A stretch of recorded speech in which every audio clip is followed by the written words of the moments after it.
So in Esther chapter 3, it begins with the same three words from chapter 2. After these things. In chapter 2, when it began with after these things, well, these things were the festivals and the feasts that King Ahasuerus put on, and all due to an agenda that he wanted to start a war, and he wanted to get all the 127 provinces of the kingdom on his side to go to this war. And things got out of hand, and he was trying to do something by way of bringing the queen in among the men, and she refused the orders of the king, and she had to go. It was due to her modesty, but she had to go. And so after these things, we got into chapter 2. And so what does it mean after these things in chapter 3? It's those things from chapter 2. You had the king who had gone off to war. He had lost his battle. He had lost much at war, and he had lost his wife, Queen Vashti. And so he was remembering Vashti, and his servants got a little uneasy about it, and they had to come up with some kind of plan to do something to suffice the king. So they planned a search committee for a queen, and it was going to be a year-long process.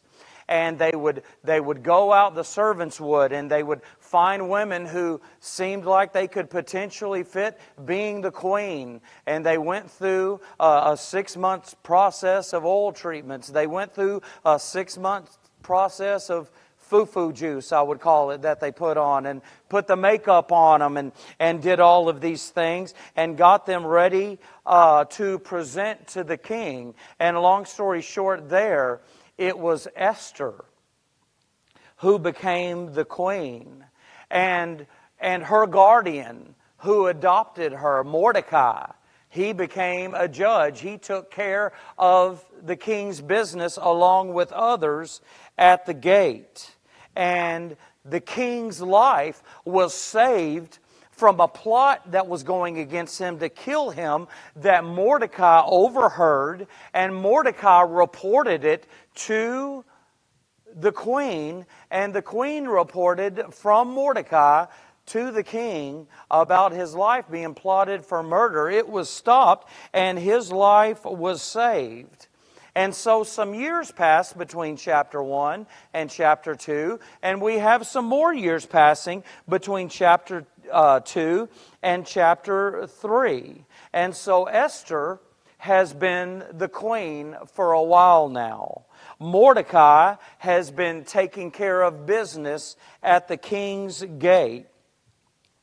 The Jews are scattered throughout the land, and they find themselves in danger of being killed because of one man and his hatred for the Jews. And that man is going to be the subject for our message tonight. And his name is Haman. And I mentioned Haman briefly in the introductory message, and all I said about Haman was that he was a man who hated the Jews. The king promoted Haman. Haman got the promotion from the king. He is a man who hated all the Jewish people. You know, there has always been a movement against the Jews. You had Hitler and his group do what they did against the Jews, but nevertheless Hitler and his group have died, and the people Israel continue on today. There's always someone trying to exterminate the Jews. And here we have where it was Haman's attempt to get rid of them, and we learn of what a dangerous man he is in this chapter. I would love to talk about someone like the Apostle John again that we shared Sunday morning. I mean, to read and to learn and to really try to enter into the experience and understand the experience that John had with Jesus. Look, that'll make us a better Christian. We learn from some people everything we want to be. And that is valuable.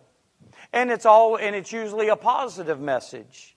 But we learn from some people everything that we do not want to be. And that is a very valuable lesson as well. It may come across negative or sound negative, but it's valuable for us. And by the way, this is Bible study. We don't really have a sermon tonight, but we're going to go through these verses and we're going to learn from them. With Haman, it's the latter. We learn from him everything that we don't want to be. And that's what we're going to do tonight. We're going to learn about Haman. And so let's look at his past in the first half of verse 1. It says, after these things, which we just skimmed over and covered, did King Ahasuerus promote Haman, the son of Hammedatha, the Agagite. So Haman was an Agagite. This most likely started with King Agag. King Agag shouldn't have been anymore. If you go back to 1 Samuel and you read on King Saul, King Saul was supposed to take out all of the Amalekites, the men, the women, the children, the king, everything, but he held back the king. And he saved the king. He compromised. And from him, we have a group of people called the Agagites, which is where Haman came from. And after we learn about Haman tonight, you're going to realize why God wanted all the Amalekites taken out. And by the way, how can I mention that without qualifying it? That God commanded that an entire group of people be killed. Well, the foreknowledge of God. God knew that these people were never going to turn to Him. No other human being can make that decision. But God can make that decision in His foreknowledge. And so we're going to see from Haman tonight what they would have all been about continually. Everything about Haman is hateful. Unfortunately, all the things in his life we're going to see throughout this chapter. I'm not going to reference them, but you just think about Proverbs 6:16 through 19. I'm going to read it, and it speaks, I'm going to read the 7 things that the Lord hates. 6 things doth the Lord hate, 7 are an abomination.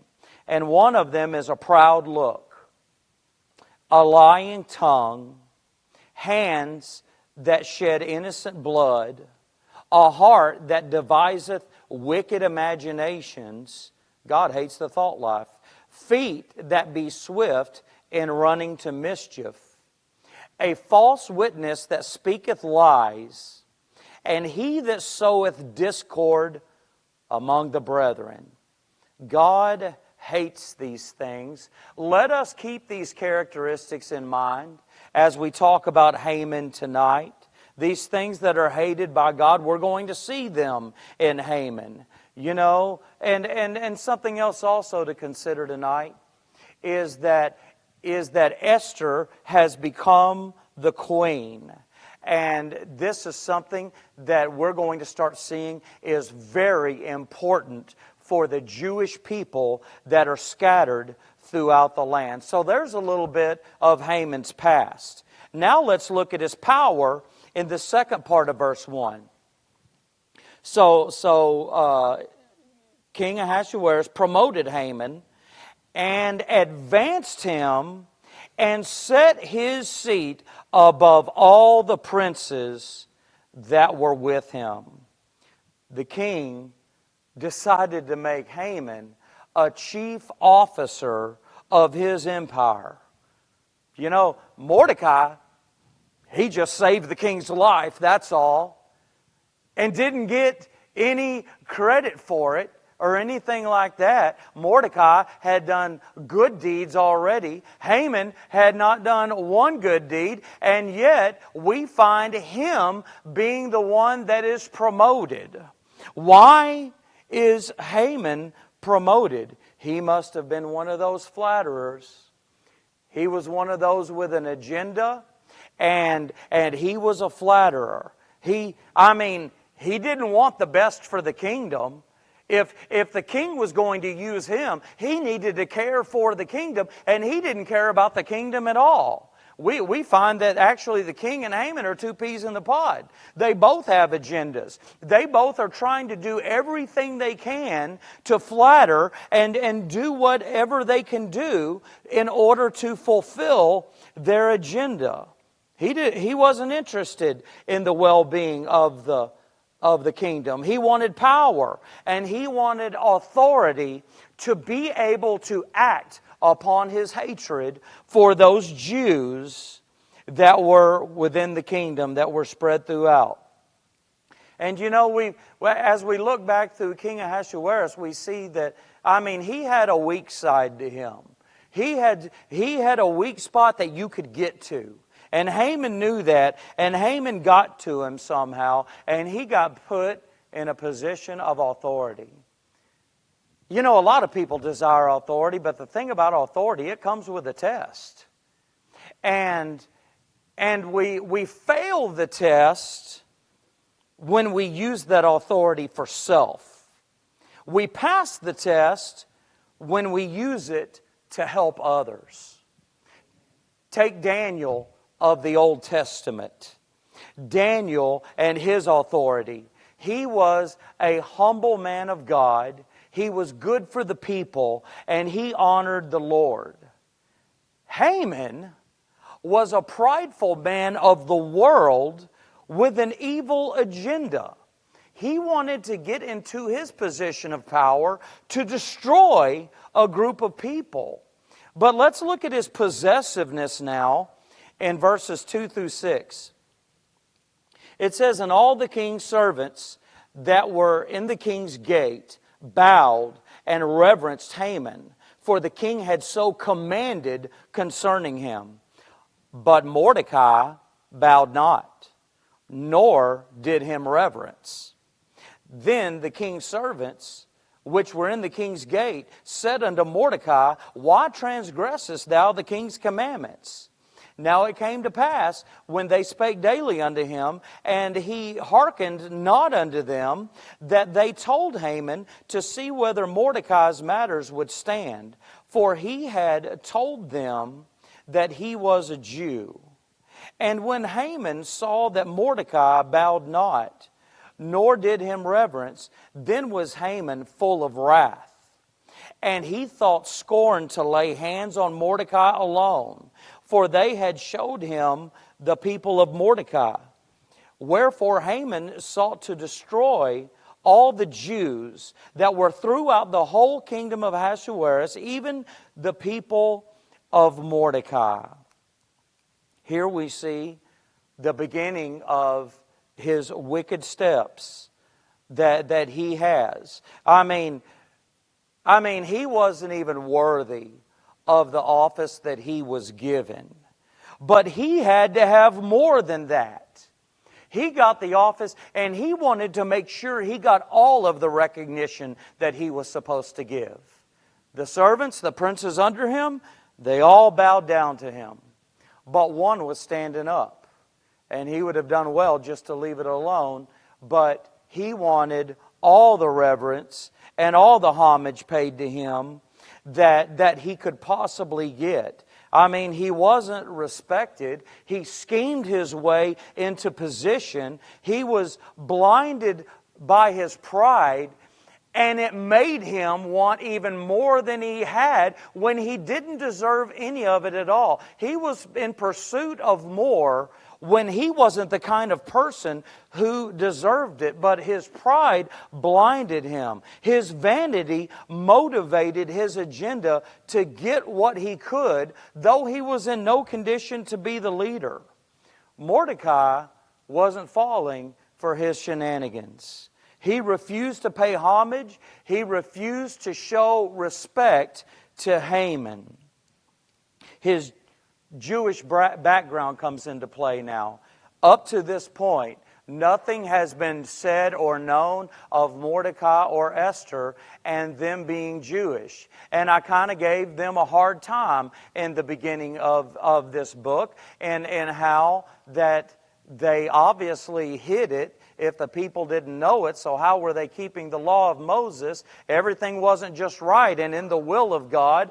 Remember, this book is about the providence of God, not the will of God. But here we see quite a turn that has taken place in Mordecai. Just like Shadrach, Meshach, and Abednego, they would not bow down to the golden image that Nebuchadnezzar had set up. Now Mordecai would not bow down to Haman. And it's been made known through these verses we just read that Mordecai, it's been made known that he is a Jew now. And so we have Mordecai who gets targeted by Haman. Haman is swelling with anger over him and his opposition of him, which was probably Haman's insecurity causing him to do that. But Mordecai sticks to his righteous convictions, and he continued to stand against Haman. He didn't compromise. Look what happened when King Saul compromised. And he didn't follow through with all of the instructions of God against the Amalekites. Mordecai is not going to compromise here. And it was going to cost him something. And he was willing to pay the price. You know, King Saul compromised and he lost his crown. Then you have Mordecai who's not compromising and he's going to gain a crown. Everybody bowed down to Haman at the command of the king to do so. Mordecai stands up. He stands up boldly. Somebody said even a dead fish can go with the flow. But who will stand for what is right? We need less dead fish Christians. Amen? To stand for what is right. To stand for righteous convictions even when it's not popular. Mordecai did this. Mordecai took a courageous stand as a man of God against what was wrong. And as a result, Haman hated Mordecai, which further proved Mordecai right in his stance. Haman is swelling with desire for revenge. His character is showing that he's in a position that he doesn't belong in, that he doesn't deserve. Mordecai, on the other hand, took his stand for God no matter what it was going to cost him. He stood against wicked Haman and his evil possessiveness in power. But let's look at verses 7 through 15 now, and we're going to look at Haman's persuasion with the king.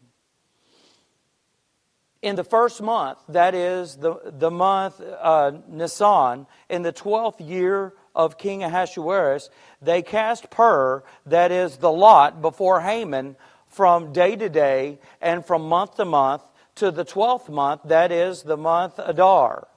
And Haman said unto King Ahasuerus, there is a certain people scattered abroad and dispersed among the people in all the provinces of thy kingdom, and their laws are diverse from all people.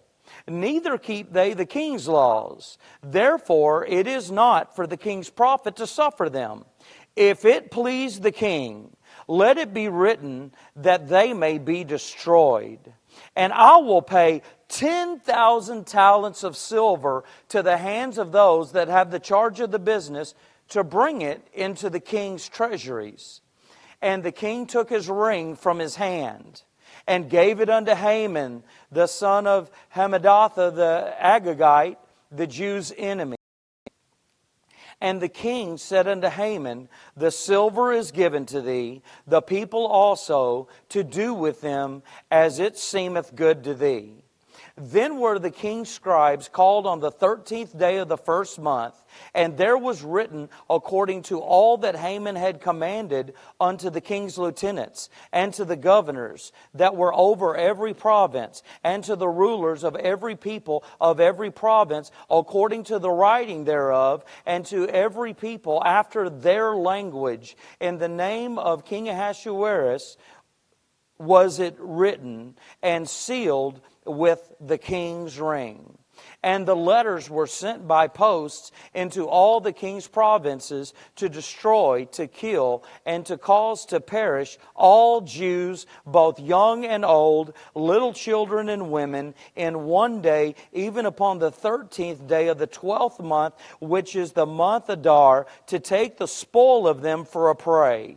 The copy of the writing for a commandment to be given in every province was published unto all people, that they should be ready against that day.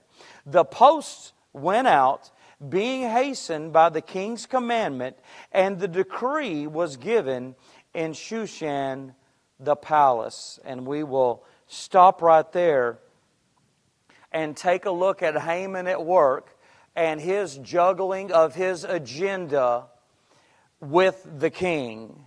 In verse 7, we see that he has cast lots in order to figure out what day that was going to be, that he was going to kill all of the Jews.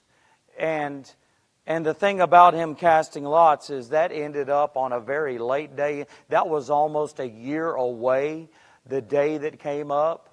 Somebody who works by agenda and shimshams, they want to do so in an urgency.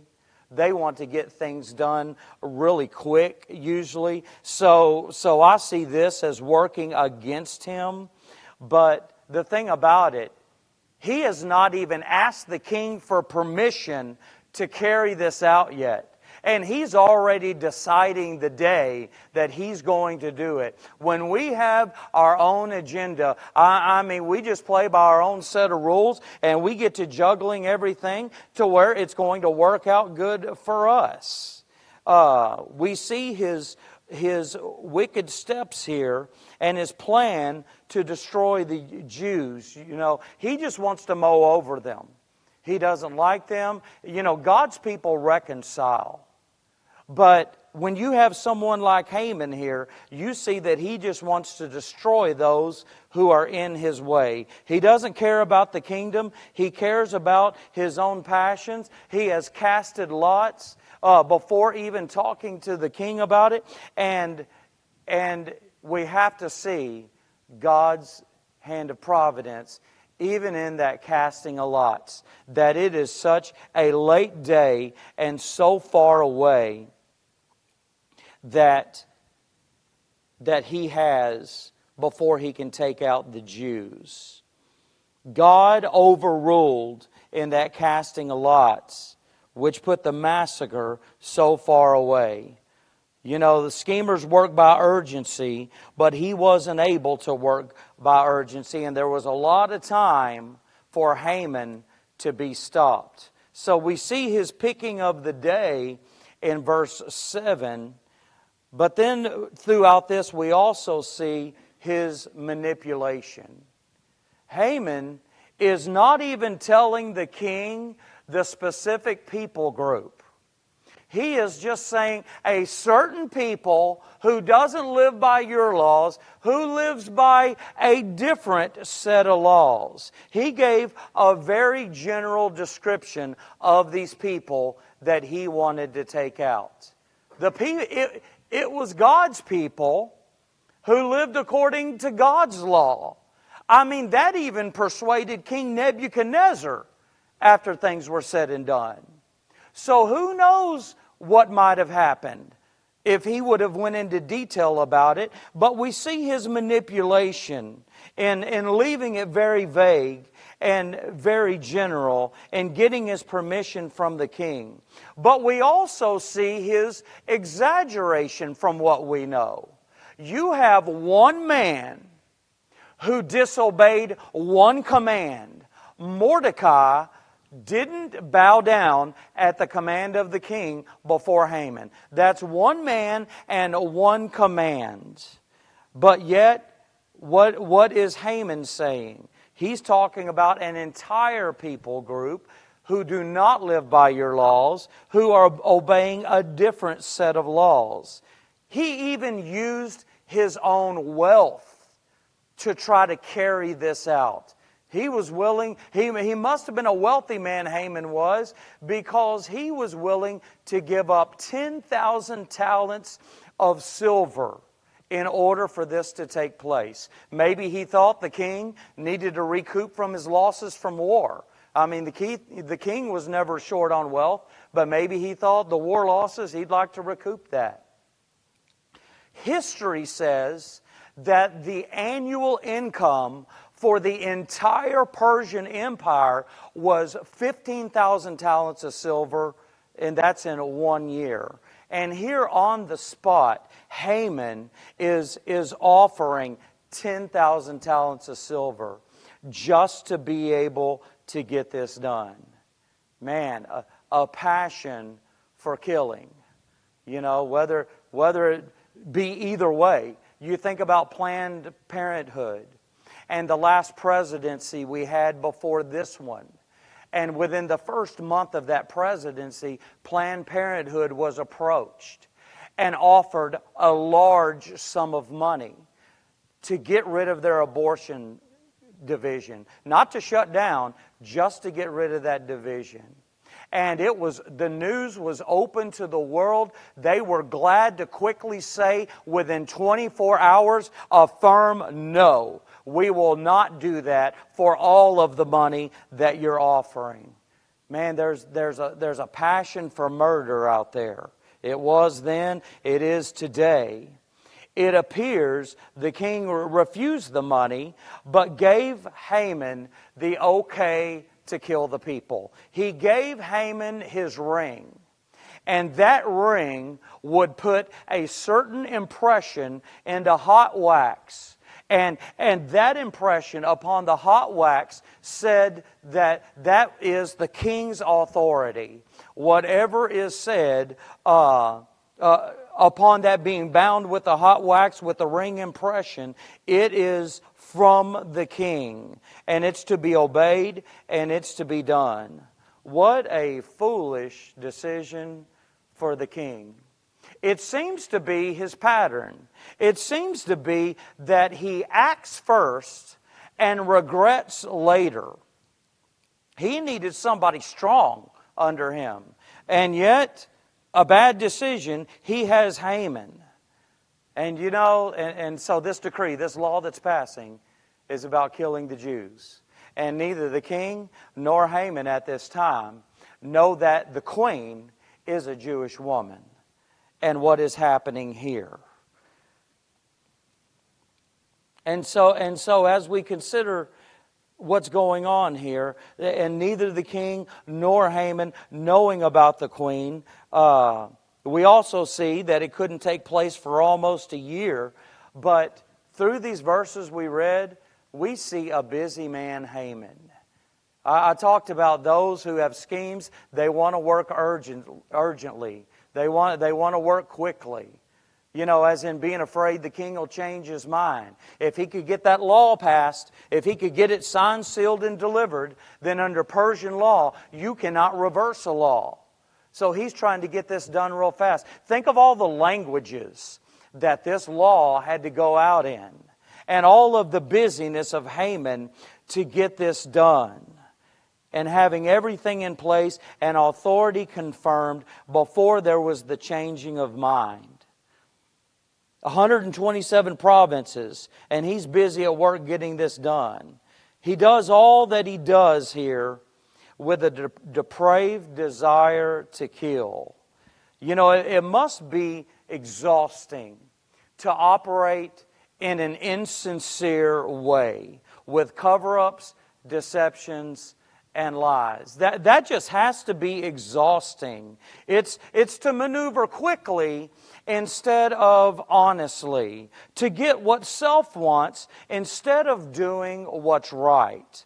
Haman has these fake reactions to everything that comes up. He can't be trusted, and I'm tempted to ask, how long is someone able to live like that? How long can someone go on living like that in these kind of schemes and these kind of ways? Well, we find out later that though this is almost 12 months till this decree can be taken out, we're going to find out that within 3 months, Haman, the one who wanted them killed in 12 months, he's going to die. He's going to lose his life within 3 months.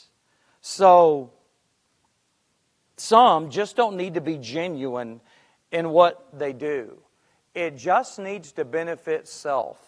And that's their motivation. We've learned the king was that way. Now we learned that Haman is that way. But Haman has out-shimshammed the old shimshammer.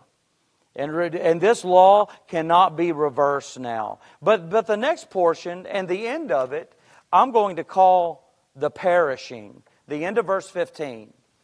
After all of this was done, and the king's an accomplice, Haman's done it all, but the king gave the okay, and they have an okay to kill an entire group of people. And it says, and the king and Haman sat down to drink. But the city, Shushan, was perplexed.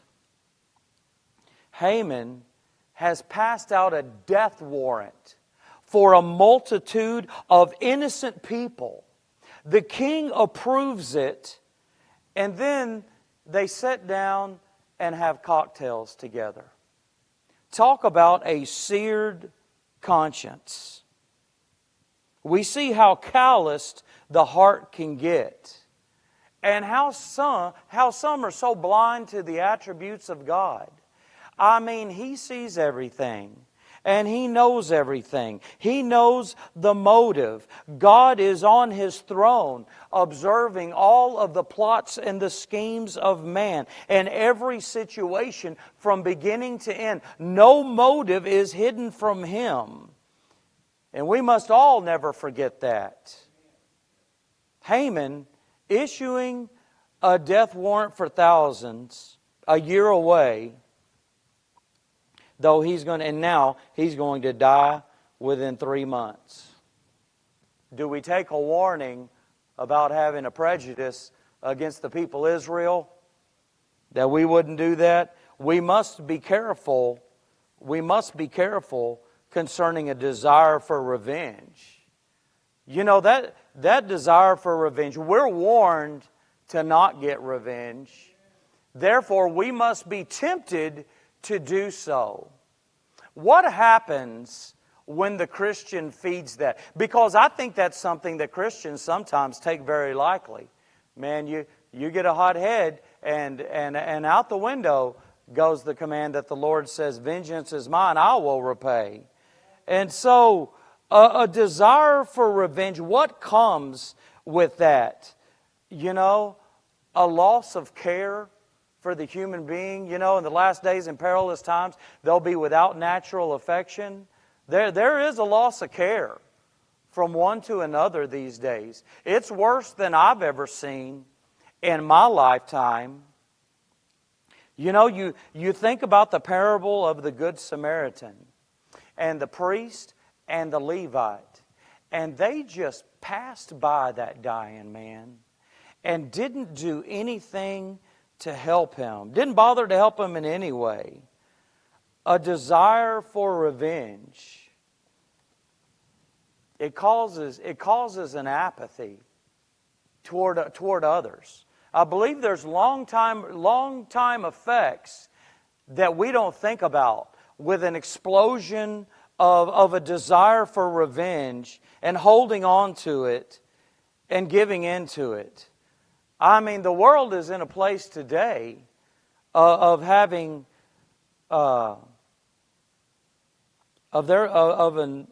a situation with apathy. There is a greater lack of concern for others today than I've ever seen. How would that affect the Christian? Because I don't think we need a lecture here tonight not to go out and kill people, not to go out and find a group of people we don't like and we're going to kill them. I don't think we need that. But how does this affect us today? You know, we're in the world, and but we're not of the world. But the world tries to have an effect on us. What effect might that be upon us today? This desire for a revenge, this lack of love in the world. How about this? Could it be a lack of desire for witnessing for Jesus Christ? Could we lose that? Could we lose the passion in our souls for lost people who, when they die, they're going to go to hell and be separated from God for eternity? If we lose that passion, then we're done. We're done. We have to have a desire to see lost souls saved. We need that good old heartfelt longing that might even cause us to chase some people down to tell them about the free gift of salvation through the Lord Jesus Christ. Are we becoming unconcerned for the souls of others? That's something to seek the Lord in right quick if we're not. Something for us to think about. As we close and we consider the Jews being targeted here tonight in this chapter, the Jews targeted as the enemy of the kingdom, the enemy of Haman, who had a plan to destroy them. You know, things aren't looking good in one sense. You might look at that and say, wow, there are some Jews scattered throughout the land. Haman got it passed that they're going to be killed. And they're going to take up all these princes and all these servants in high up positions, and they're going to follow through with that, and they're going to get rid of them in one day. Things aren't looking good in one sense, but in another sense, all hope is not lost. God has two people in place. God has Queen Esther in place, and God has Mordecai in place. God was ready for Haman, the king, and all of the provinces to come against him and his two servants. It's good to be on God's side. It's good to have Him. The Jews are outnumbered, but if God be for us, who can be against us? You know, we began this study, and through chapter 1, we were introduced through corruption into these events that have taken place. Everything was worldly. Everything was ungodly with the king and his 6 months of festivals and his 7-day feast and his agenda and what happened with the Queen Vashti, and she was gone. He goes to war and loses the war. We entered this through a corrupt chain of events. And we also mentioned in the beginning the providence of God, as in what? This isn't fitting. Well, there's a queen seated next to a throne, and she's going to have the means and the ability to be used to see all of these Jews saved. The providence of God is no doubt at work and has been working here the entire time. And some of you have heard my favorite example of the providence of God. Some of you haven't. I'll try to meet you in the middle and just give you a short version so some of you don't have to hear it again. But I'll listen to a man in person give a testimony. He lived down in the southern states. He loved the South. And all of a sudden, he has a prompting on his heart to move to Maine. He loved the South, never wanted to go north. But he can't get over this conviction that he needs to obey and move to Maine. He moves to Maine. His wife gets hit with a very rare disease. And guess where the very best treatment for that disease is? Not only in Maine, but it's 30 minutes from where he moved to.